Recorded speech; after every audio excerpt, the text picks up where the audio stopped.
Bien. Profesor, para nosotros poder grabarlo desde nuestro computador pide una autorización. Déjame verlo. Pausar, detener y habilitar.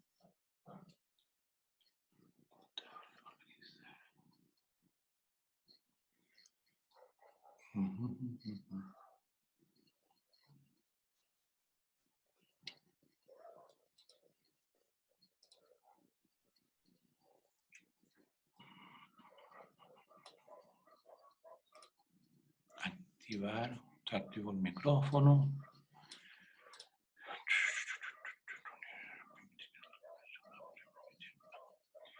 Sí, no encuentro el... No sé si alguno sabe dónde se puede utilizar, o los puedo utilizar. No, eso sí que no sé. Tengo altavoz, probar altavoces, la cámara, los participantes. Bueno, profesor, no importa, solo era un alcance. Gracias. Bueno, si no, bueno, está el apunte ¿en cuánto se llama? Ya en la plataforma, y yo voy a grabar esto y por tanto cuando tenga el archivo se lo voy a subir también. ¿Ya? Para que lo Ya, puedan muchas gracias. revisar.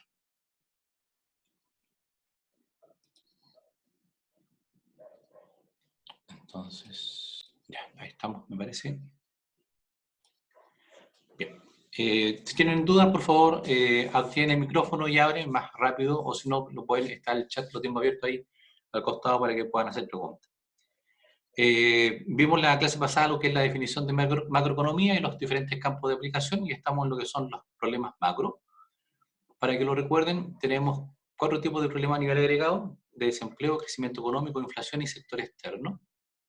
La clase pasada hablamos respecto a lo que era el desempleo, que abarca todos los factores productivos, no solamente lo que es mano de obra, sino también, por ejemplo, lo que las instalaciones, o capacidad instalada ociosa, lo que tiene que ver con los factores o recursos naturales, etc. Después vimos la definición de fuerza de trabajo, y posteriormente pasamos a diferentes tipos de desempleo clasificados en función de cuál es la causa que lo genera, de desempleo estacional a lo que es un desempleo cíclico. ¿Ya? Eso vimos la clase pasada. Ya he comentado para la persona que estaba preguntando, no sé si era Frank, el concepto de pleno empleo. El pleno empleo se ubica más o menos, dependiendo un poco de la que opinen diferentes autores, entre un 3 y un 5%, o un 3 y un 6%, incluso hablan algunos. Si el desempleo fuera mayor a este 5 o 6%, obviamente estamos en situación de desempleo, lo cual es bastante poco conveniente, no es conveniente la verdad, porque implica que el país no puede crecer a toda su capacidad. Lamentablemente las cifras que dieron el INE hace unos días es que habla de que subimos 7,8, lo cual ya implica una cifra mayor a la que teníamos, y lamentablemente es muy probable que siga aumentando por la pandemia que estamos viviendo ahora. Tener un desempleo más bajo, entre un 0 y un 3, tampoco es conveniente, porque se genera el sobreempleo y eso implica un recalentamiento de la economía, es decir, los precios tienden a dispararse, la inflación tiende a crecer demasiado. Por tanto, los objetivos de los gobiernos son tratar de alcanzar el pleno empleo, ¿ya? Que es la situación como más adecuada. Obviamente no siempre se logra, y una vez que se logra, mantenerlo también es bastante complejo. Vamos a partir entonces hoy día.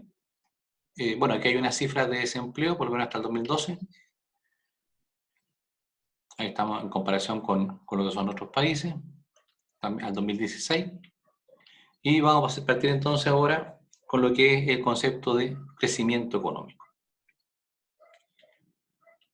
¿Dudas hasta acá? No, profesor. ¿No? No, profesor. Ya. Bien. Cuando ustedes han escuchado hablar de crecimiento económico, ¿no?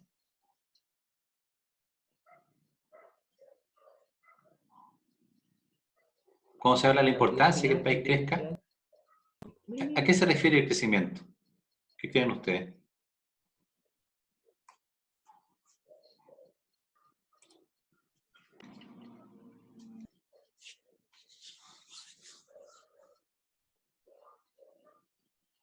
¿Alguna idea? ¿Alguna primer asomo de lo que podría ser el crecimiento económico y por qué es importante.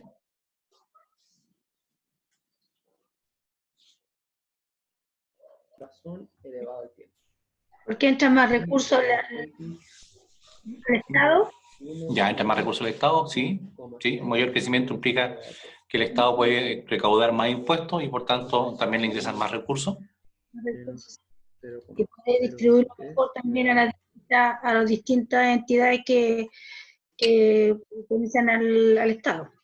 Correcto, obviamente si el Estado tiene más presupuesto, puede darle más recursos, digamos, a las diferentes entidades que dependen de él. Efectivamente es así, pero si nos vamos al concepto de crecimiento, cuando hablamos que está creciendo, ¿qué es lo que está creciendo? La economía. Ya, pero puntualmente, ¿qué será crecer? La El producción de empleo. bienes y servicios. El empleo. No el empleo crece en forma indirecta a consecuencia del crecimiento, pero son cosas distintas. Cuando hablamos de crecimiento nos estamos refiriendo a lo que es la producción. ¿Ya? Eso es crecimiento. Que el país en su conjunto está produciendo más bienes de un periodo a otro, por ejemplo, de un año a otro. Eso es crecimiento económico, un aumento en la producción y en la capacidad productiva que tiene ese país. ¿Ya? En nuestro país, que en la mayoría de los países, el crecimiento se cuantifica, como le mencioné en la clase pasada, el INE que ya la estadística oficial, se cuantifica a través de lo que es el Producto Interno Bruto, que lo vamos a ver seguramente en la próxima clase o al final de esta, que implica eso. Pero para que tenga un adelanto, el Producto Interno Bruto es lo que se fabrica, se produce, se elabora dentro del territorio, dentro de nuestra frontera. Ese es el Producto Bruto que generalmente va de un año a otro, aunque generalmente uno podría también sacar PIB semestrales o mensuales, pero obviamente se habla de situaciones anuales. Generalmente cuando habla el director del INE a principios de cada mes para hablar de cómo está la inflación, también habla de cómo se ha comportado el IMASEC. ¿Han escuchado lo del IMASEC?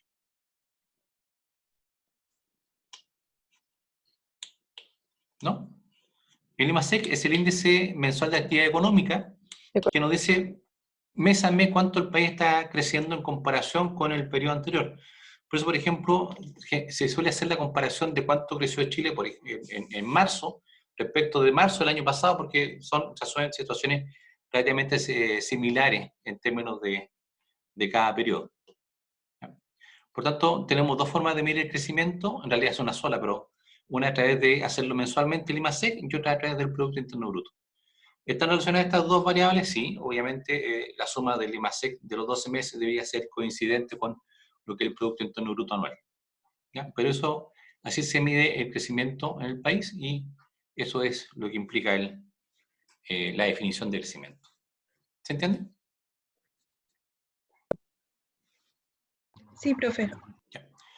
Bueno, estamos acá viendo lo que son problemas macroeconómicos, ¿cierto? Entonces la pregunta es, si el crecimiento implica un aumento de la producción y por tanto, si la producción aumenta, implica que hay más empleo y menos desempleo, ¿por qué está dentro de la categoría de problemas macro? Porque es deseable que el país crezca, ¿cierto? Porque ve todas las actividades. Claro, ¿sí? Ahora, la verdad es que está considerado un problema cuando el país no crece. Ahí se transforma esto en un problema a nivel macroeconómico.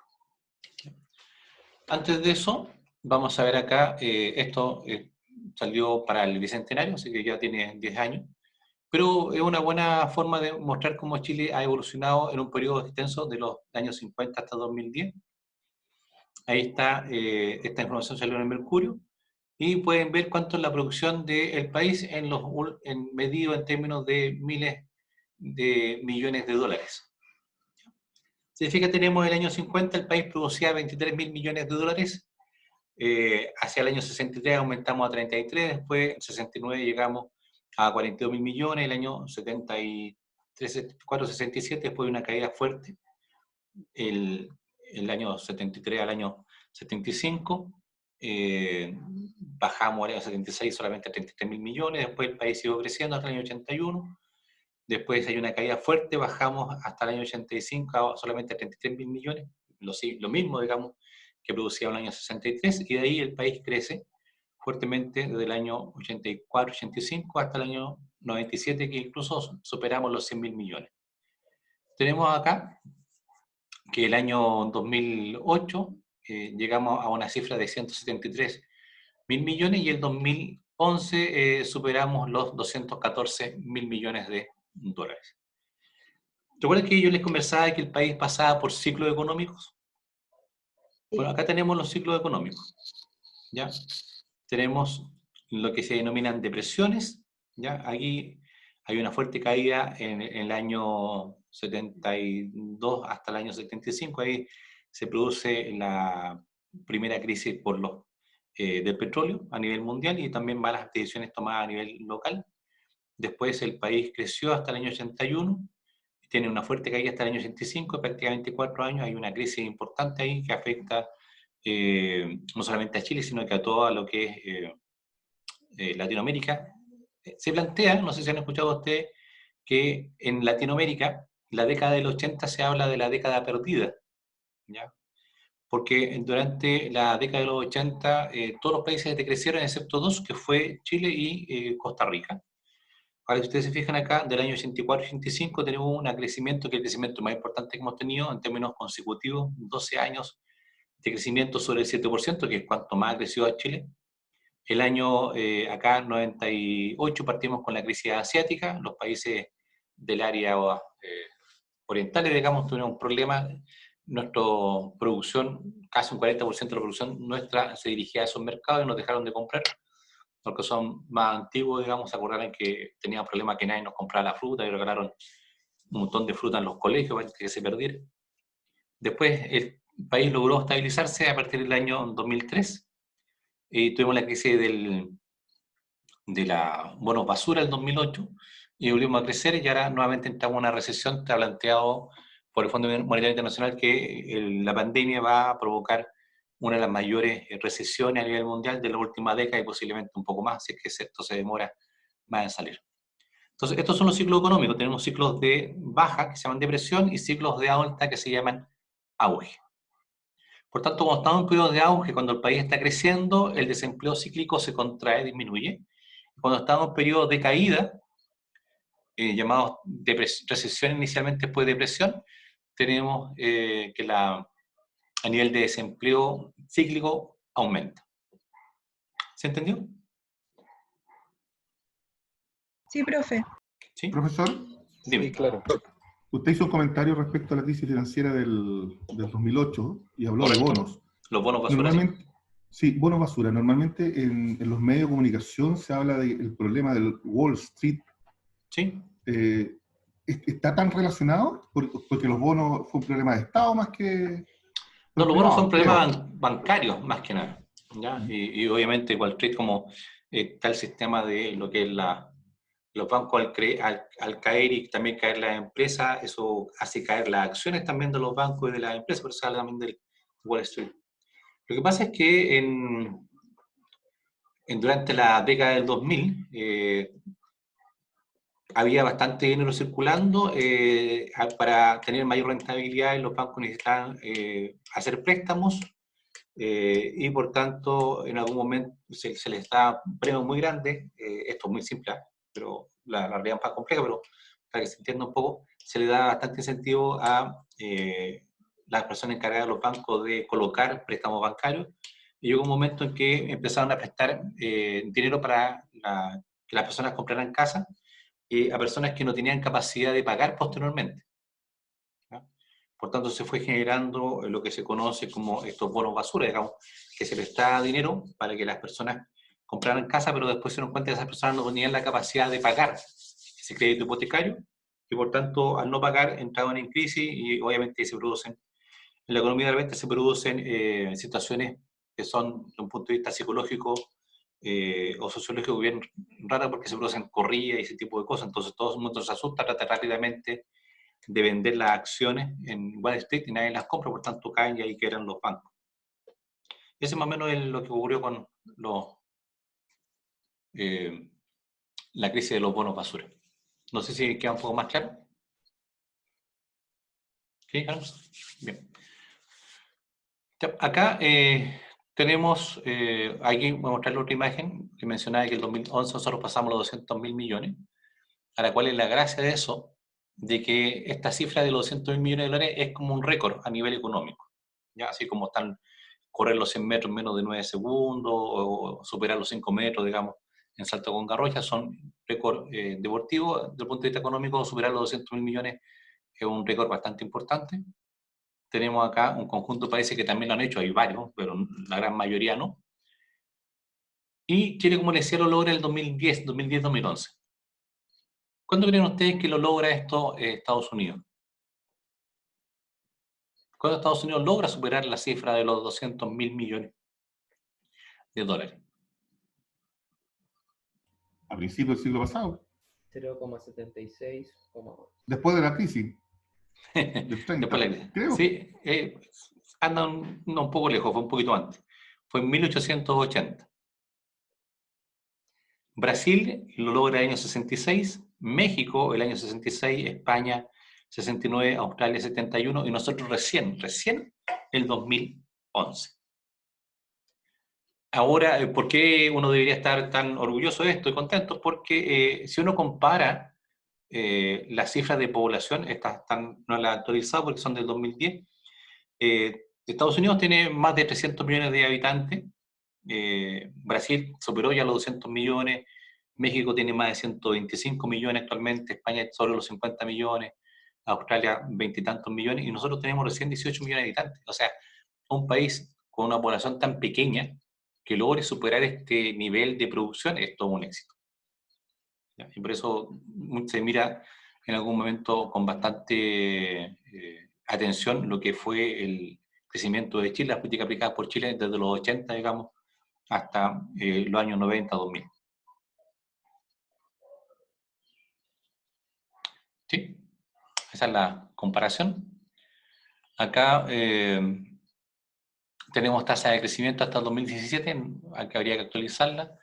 Ahí están, si se fijan, tenemos el año 90-93 creciendo un 7,3%, durante el gobierno de Alwin, con Aldo Frei el promedio de crecimiento fue un 5,1%, acá se ve el año 99, ¿se acuerdan que hablábamos de la crisis asiática? Ahí se ve la caída de la producción que llega a menos 0,5%, y ahí están los otros periodos. Bien, se nos va a cortar la grabación, así que la voy a pausar ahora, y nos encontramos en unos minutos. Ok. Bien, ya, eso, ¿preguntas hasta ahora? No, ¿Alguna no, consulta? Sí, Profesor, dime. en este gráfico, bueno, se ven diferentes rendimientos del PIB. Del crecimiento de la producción, sí. Sí, podemos asociar esto de que las políticas fiscales y monetarias influyen directamente, por aparte de los problemas externos. Hay dos elementos que influyen fuertemente. Una son las decisiones económicas de los gobiernos y la otra son la situación internacional, que también afecta.